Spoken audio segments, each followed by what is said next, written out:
What exactly happened with the rib, and how tough was it just to miss the last part of your guys' season there? Yeah, I ended up fracturing one of my ribs. It was tough. Never really, knock on wood, but really haven't had to deal with any injuries throughout my career at all. And the good news is it's nothing that'll ever affect me long term. And I got time to let it heal, obviously. But it's really tough missing time always, and especially in a game like that with that magnitude, and in a game where I feel like I could have helped make an impact. And I obviously always want to help out the team any way I can. I always say that, and it's tough to not go out there and the rest of my body feels fine. So like my legs are working, my arms are working, and it's just one of those things. Like if I went out there, one, could have hurt myself some more, and two, probably wouldn't have positively impacted the team going back out there. So it's just kind of one of those tough things to sit on the sideline and watch. MK Burgess. What was the reaction after the game with the team, and how are you guys still processing it today? Yeah, I think it's pretty fresh. We've obviously all been putting in months of work, and no words can really describe everything that everybody's invested into this. And I'd just say we're pretty heartbroken. Nobody expected this, but that is the game of football, and that's why they say any given Sunday, in this case Saturday. And so I think everybody's just going to take a second to breathe and kind of come to peace with their thoughts, and figure out next steps and how they can get better and improve, and try to just get better. Mark Daniels. Hey, AJ, got me okay? Yeah, I hear you. You're still kind of doing this, AJ, but just, how long does the feeling linger with you guys? And just how hard is it to kind of just pick yourself up and try and start another journey again? Yeah, I mean, like you said, I'm pretty new at this. But I do think, obviously, last year kind of, I don't want to say prepared me for, because you never go in there expecting to lose or anything like that. But, having lost last year in the NFC Championship, and, obviously tasting that defeat, and, really being upset, I feel like, being able to mature a little bit more over this year and get more experience and things like that, and just kind of, I know how to deal with it more. And, I'm not in my head like, oh, I wish I could have done this, I wish I could have done this. It's more just how can I get better, and my approach, I guess, is a little bit more mature from last year than this year. It's just what can I do to put myself in a better position to help out the team next year, and what can I do to do that. Mike Spofford. Hey AJ, I hope everything heals up for you okay. I'm sure there are some things you guys want to keep behind closed doors, but assuming you had a team meeting this morning, can you just give us a sense of what that meeting was like, kind of what was said and what you guys were talking about? Yeah, first of all, appreciate that. And secondly, the team meeting was kind of what I already echoed. Obviously, we had a great run through the regular season. And once again, nobody expected this. Nobody, goes into the game expecting to lose. But we're obviously thinking one game at a time. And, nobody, like I said, nobody really planned for this. So it's just kind of one of those things where everybody is still kind of coming to terms with it. Everybody's putting so much work, the training staff, the coaches, every single person that's, part of this organization. I mean, shoot, even the fans, like, coming out here, being in sub-degree weather and all that stuff. I mean, it's all part of it, and is all intertwined. So I think it's just kind of one of those things you gotta let heal, take a deep breath, take some time away from it, and then come back and look at yourself in the mirror and just don't point fingers and figure out what you can do better. And that's the approach I'm going to take, and I feel like most people are going to take. Steve McGarkey. Thanks for doing this. I'm just wondering, first, did you understand the severity of the injury right off the bat? I saw you on the sideline and kind of trying to see if you could get back in. Yeah. And also, I know this a hypothetical, but would this have been a season-ending injury for you regardless, or do you think you might have been able to play this week or in the Super Bowl if it had come to that? Well, yeah. So for the first part, I didn't know the severity right away. Like I said earlier, I haven't really dealt too much, and once again, knock on wood, but too much with like injuries, and I really have never hurt my ribs before, so I didn't really have anything to compare it to. But I came off, obviously, I was in a little bit of pain. The thing about it is, I could walk around, I can move. So I was like, all right, maybe just let this pass. So you were kind of giving it a couple minutes. Tried to, bump into a couple of my guys on the sideline, see if I could take some impact. And that's kind of when I knew, like, I was just hitting them kind of soft. And, it was pretty painful. And I was like, if I can't do that, there's no way. I'm going to benefit the team by holding the ball and trying to get tackled and push forward. So it's, and we have a great training staff too. And, I was fighting them for a little bit. I was like, I'm good. I can go back out there. But, they have my best interest in mind and, my health in mind. And, they do a really good job with that. And to the second part, I don't think it would be a season ending or a playoff ending rather.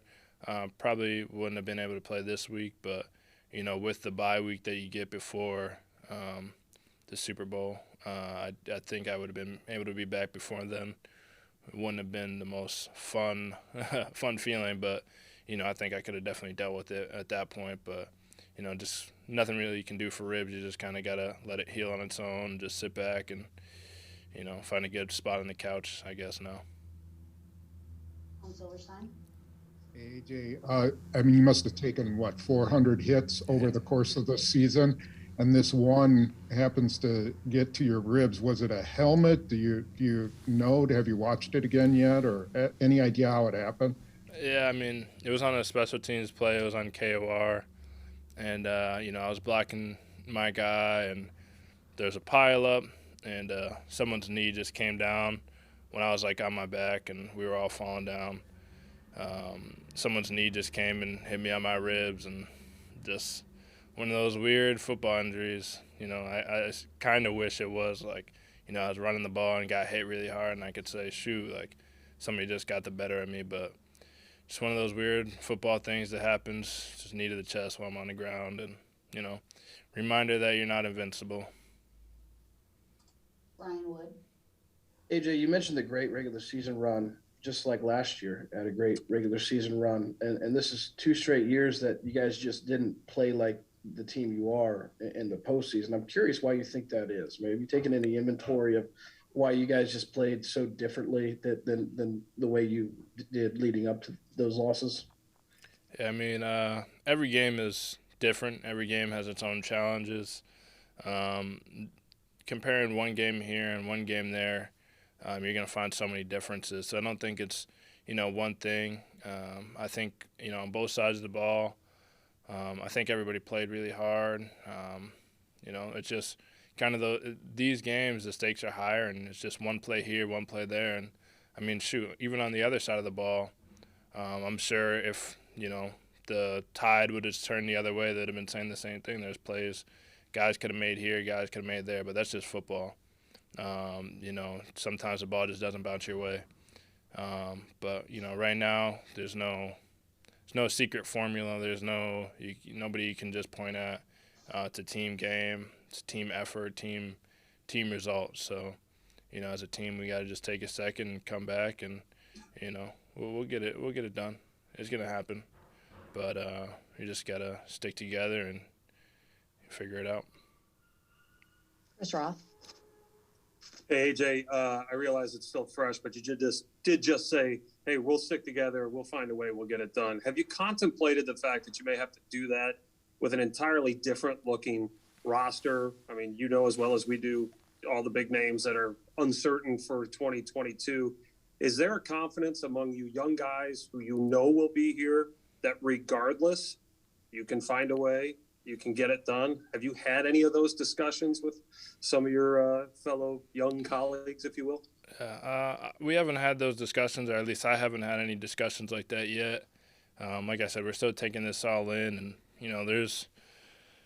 with every team, there's guys who may or may not be here. Obviously, I love this team. I love all my teammates. I use the word brothers, and that's really what they are, and leaders and things like that. And so, nobody knows, and we could sit up here all day and do the what if and who is and who's not. But I think when I say we and sticking together, I just think as the nucleus of the team and just kind of what we're all about. And personally, I've never been more motivated in my life to go and win a Super Bowl. I don't know when it's going to happen, where it's going to happen, what it's going to look like, or how we're going to get there. But, as long as I'm here with the Green Bay Packers, that's going to be, my number one motivator going forward. And so, for me, I'm going to do everything in my power to get that done. However we got to do it, whatever it takes. Being this close 2 years in a row, definitely got a little extra fire. And so very, very motivated going into the offseason and going forward in my time. Wes Hodkowitz. Hey, AJ, first off, thanks for the time this season in person in Zoom land. I wanted to just ask you individually for where you kind of came from year 1 to year 2. Aaron talked about a lot. Aaron Jones talked about it too, just in terms of the pass protection, the pass catching. Just how encouraging was this season for you now as you kind of, look forward to that next step? It's pretty encouraging, I guess. I really don't like to look in the past too much. It was a great regular season. It was, and I do think, and I can take a moment to be proud of, the growth and things like that I did do. But I'm always looking at how to get better. But yeah, it's just kind of, if anything, it's a nod to the fact that the work that I put in the off season can benefit me throughout the season and can prepare me. And so I do look at that with like, okay, well, I got this X, Y, and Z better. Now we got another off season. How can I build upon that? And there's proof that what you're doing in the off season can benefit you during the season. So, like you said, it was great, but it didn't get us to where we were. But for me, it just is more to be done, more to work on, and I'm gonna get that done. We'll do 2 more. Scott Grodsky. Hey, AJ, building off of Chris's question a little bit, with so much of the future up in the air, especially with Aaron Rodgers, how much has his leadership meant to you coming in as a young player with the Packers the last couple of years? It's meant so much, and that's one of those things that's kind of hard to put into words. It can be him in the backfield before play, or it can be words of encouragement. It can be plays where in practice or plays in a game where I messed up, and you kind of get one of those looks, and or if he's upset with you or anything like that, he's really embodied what a great leader looks like, especially for me, in our relationship. And that's something, however long or wherever my career is, or as long as I'm playing football or doing anything with football, those are some leadership qualities. There's some leadership qualities that I took from him that I'm always going to have. And so, I feel like me going now into year 3, getting a little bit more confident, obviously, having more of an established role on the team. I'm not always the most outspoken guy or like the loudest guy in the huddle, but there's little certain things that I feel like I can take from him, to become and start to become more of a leader. And but to what he's meant for me and what he's meant to me as as a young player, his leadership has been everything. And somebody I'm always trying to not impress, but somebody when I am working and when I am getting better, I'm looking to see if he's done it. He's seen guys at the highest level, like, hey, is this how it's supposed to look? It's kind of like that last little sign of approval. And so to grow and to have these last 2 years with him and learn from him and under his tutelage has been awesome. The last one, Lance Allen. Hey, AJ, you mentioned the Super Bowl as a motivator, but personally, what will motivate you and drive you this offseason personally? Yeah. I really just think that feeling of, being so close.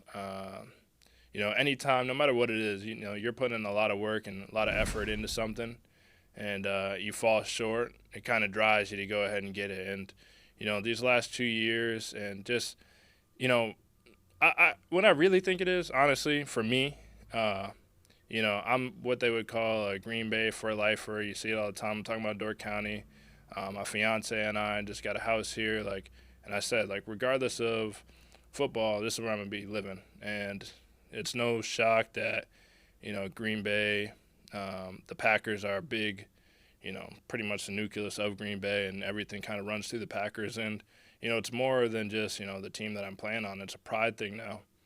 And so it's kind of, it's like you got slapped in your face at home, really. And so, I guess that kind of, I don't want to say anger, but that it's kind of going to feel me going in this offseason, going to feel me until whenever it is we get that done. And I don't know, like I said, I've never been more motivated. There's no doubt in my mind. At some point it will get done, and hopefully I'm a part of it.